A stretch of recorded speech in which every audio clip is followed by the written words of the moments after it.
Well, this last one, I'm going to go ahead and invite my friends out. If Kendra and Amanda Opelt and Jacob Daniels would make their way out, let's give these guys a round of applause.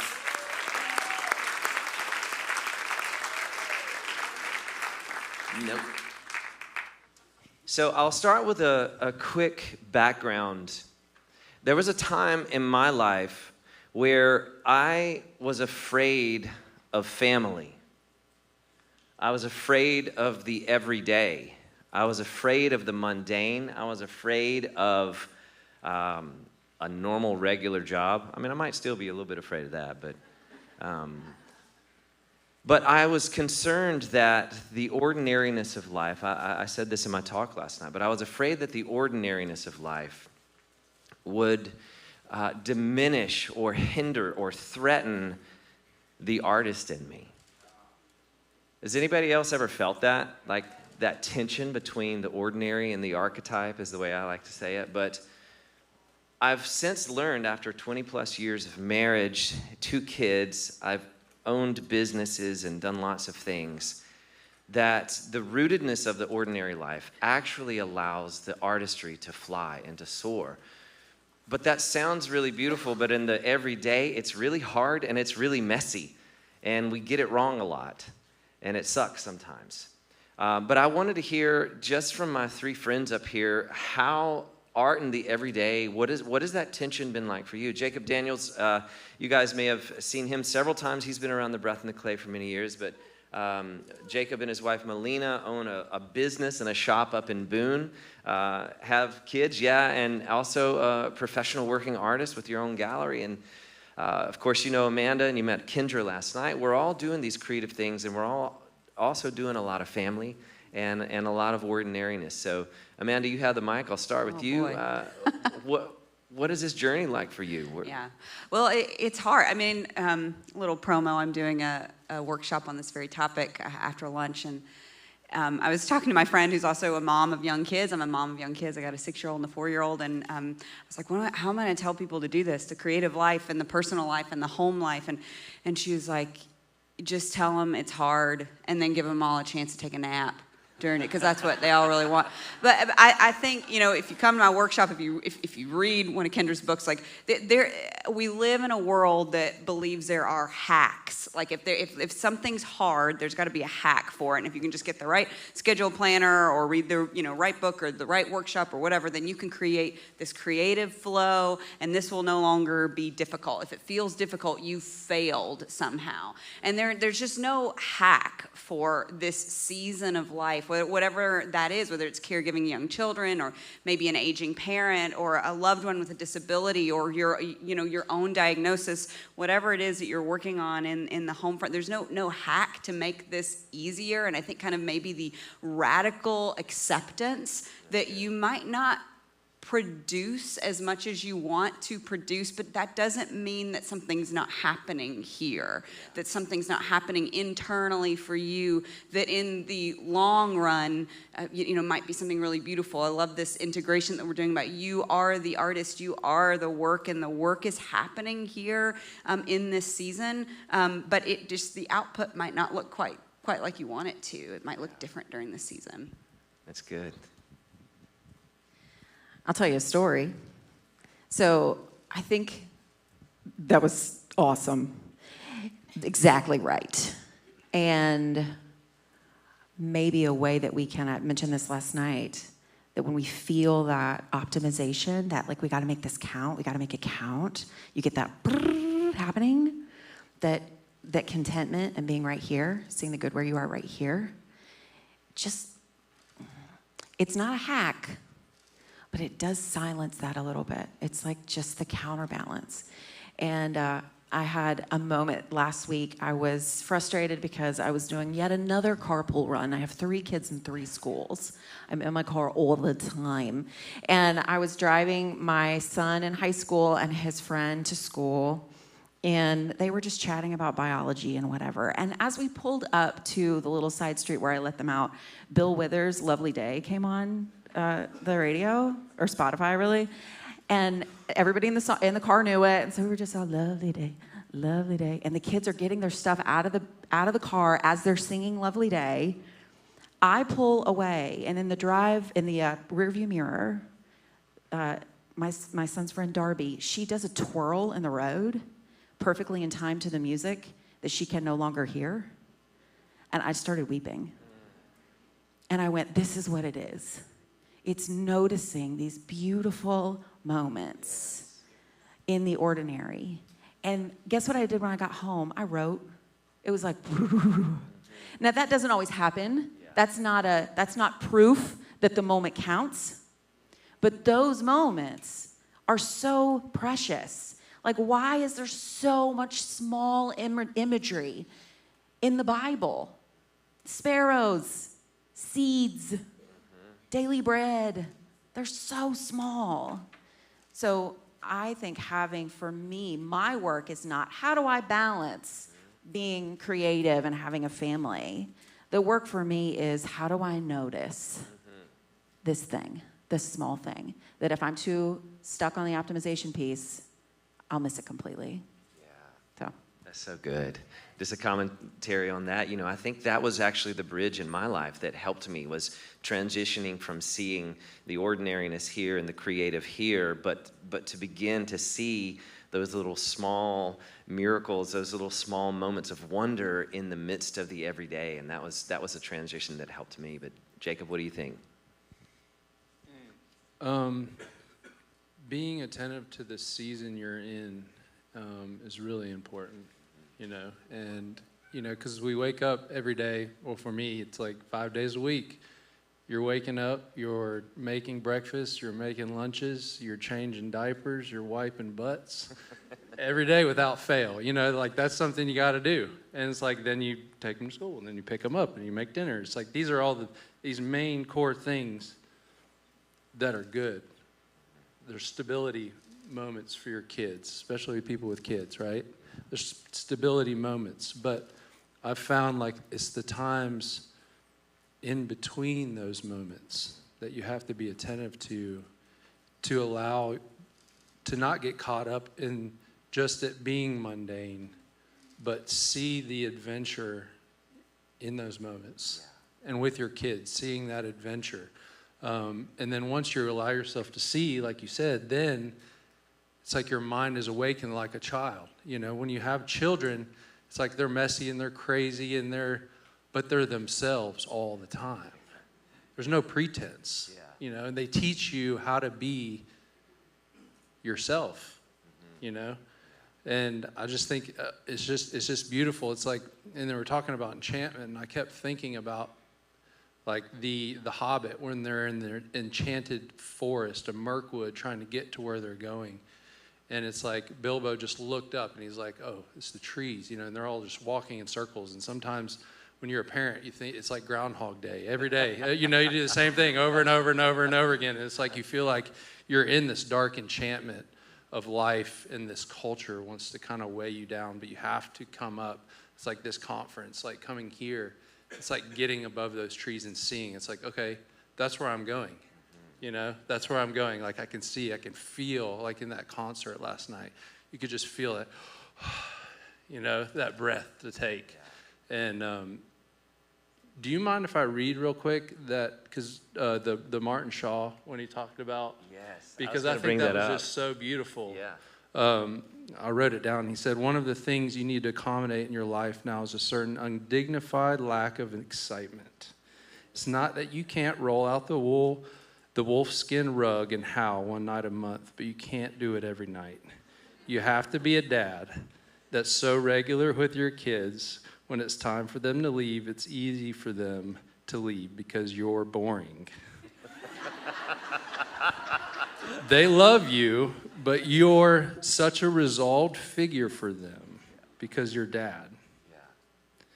And then he also said, this was from Robert Bly, the poet. He said, I've lived 50% of the creative life I wanted to, but the 50% I've sacrificed has made me more of a real human being. And that was just so beautiful. I'm so glad you brought that up because, and you guys can watch it. It's a clip on Makers and Mystics Instagram, but I've never had anything go viral. We talked about this, but hundreds of thousands of people have watched and reshared that clip, and it just shocked me. I was like, why did that one do that? And it wasn't marketing prowess on my end or any of that stuff, but I was like, I really think this speaks to the core of what so many of us are wrestling with, and he gave us permission to be in that space, I don't know. You have a thought on that? Well, I was just thinking, so Jacob and I, we live in the mountains, Western North Carolina. We are living great in the 828. Anybody else? All right, I see that hand in the back. We live in these ancient mountains. The Appalachian Mountains, some people say, are some of the oldest in the world. In fact, the second oldest river in the world is what? Anybody know? The New River, inappropriately named. But they say it's the second oldest river in the world, and it was these mountains were basically, they were formed over eons and eons of ice and water and gravity carving. And I'm saying all this to say I've started trying to think about my life geologically, if that makes sense. This idea that it is over the ages and the eons of our days that God is carving this story and crafting the story through flood and drought and gravity and pull. And art sometimes feels so urgent, doesn't it? It's like you have this thing and it's like you have to make it now, the urgency of the message. But remember, again, it's just the art is here, and who you're being formed geologically over time. I'm trying to think of my work as like a body of work, a catalog of work that will be there at the end of my life. And so, again, this season where I am sometimes like the work I want to do feels more urgent than the diaper that I need to change. But remembering that what's being done in me is geological, it needs time, it needs patience, and whatever is being formed in me, this goodness, this patience, this insight, this wisdom that home making instills in you is going to, it's not that it's happening so that then I can be productive later. I'm not trying to kind of talk about kind of this God of productivity, but it's the story God is writing slowly in my life, and it's the art that requires patience and presence, I think, that ends up being the most beautiful, the most beneficial for the world. So thinking of your life geologically, and I'm grateful for the visual representation of that I have in Boone in the mountains. Yeah. Go ahead. So I want to ask a question. This is a super practical question.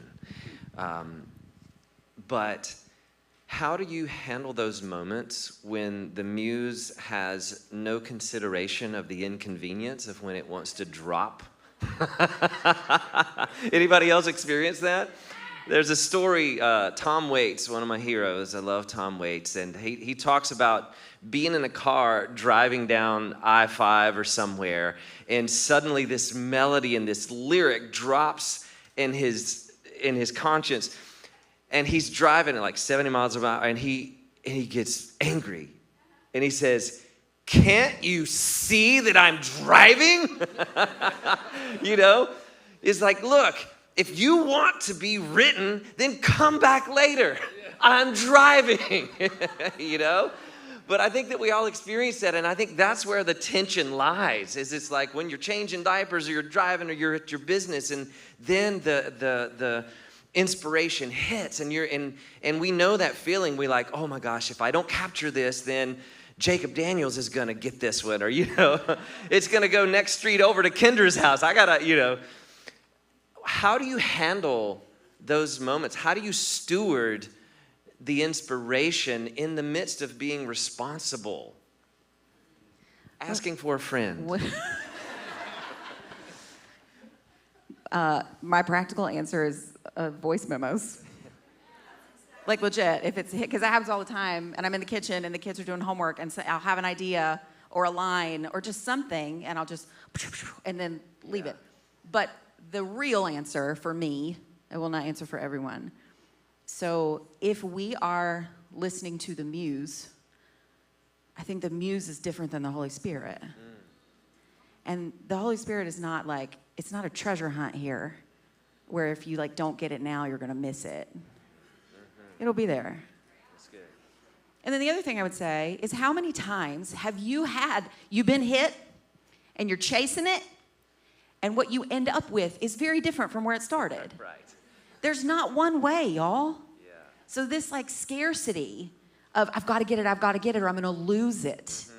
There's nothing to lose. So good. There's nothing to lose. So good. Mindset of abundance versus scarcity. Yeah. I find that I get those moments of inspiration when I'm just living my life, not even, looking for it, but when I'm out, just doing the things that I love to do, or that when my soul is in a space of rest. So I found that like the discipline of rest is really important, because nothing really can come creatively out of you if you're not in a place of rest. And then so making that space just to stop, and it's like beating a dead horse when we talk about technology, but it's that horse is still very alive in our lives. So really making space apart from all of those things to be able to hear, and then in those times, then you can further explore those ideas. I think that's beautiful, and it brings to mind a thought that, for those of us, which I would imagine is the majority of you because you came to this, but who identify as a Jesus follower, that spiritual formation is an important part of our life, I think that even the way that we approach creativity, we have a different paradigm that we can approach it. And I think that some of the anxiety that we talked about of if I don't get this, it's going to go, or the scarcity mindset, like that's how art, how faith-informed art can really lead to a different, I think, expression from inception to the end result. Like, it's not just what we're creating, but it's the spirit in which we're creating it. And that's more of a thought than a question, but I think that our faith really can help us in the formation of our lives as well as the formation of our art. Any final thoughts? I want to get us to the Can I go back to kids for just a second? Please do it, yeah. Because they're a big part of it. Any art piece you create is going to perish in this world. But the souls that you create in your family are going to last into eternity. I was packing up a painting this past week to ship off. And, I have a studio in my basement of my house and at my shop. And, I'm always like, put up the paints if the kids are going to be around, because they're always like, and I was wrapping it up. And it was a commission piece, but on the back, my daughter, Olive, she signed her name. On the back of the painting. And I just couldn't help but just have that overwhelming emotion, like Corey was talking about last night. It's like when your father sees you creating, he's never felt more like a creator. That just it's just beautiful, And so just don't forget that, like when you're in that struggle, like your kids are the masterpiece, That's right. That's right. The making of home is an art form as well. right. And it's been denigrated over the years because the work of women is often denigrated. I think sometimes we think of like art as this transcendent, divine, other space, and that's what we're really after. And then there's the life of the home, and it's the kind of the earthy stuff that we kind of maybe aren't, that's not like the goal. The goal is here, and this is just the stuff we have to do. And I was talking to my friend Michelle, who's a potter. She's an artist. I asked her, do you feel like you're an artist? And she said, well, yes, no, I don't know. And we were talking about how sometimes maybe people don't see her work as art because it's functional. And the functional labor that you do in your everyday life can be so, so beautiful. It can unleash so much creativity and grit and character. And so don't just be careful about this bifurcation, I think, of like the work of the arts versus the work of the home. There's beauty and artistry and creativity in homemaking that we should value so much, good. just as you're saying. So good. I'll say one quick thing too, because last night you said, the admin soul. And I was like, that's me.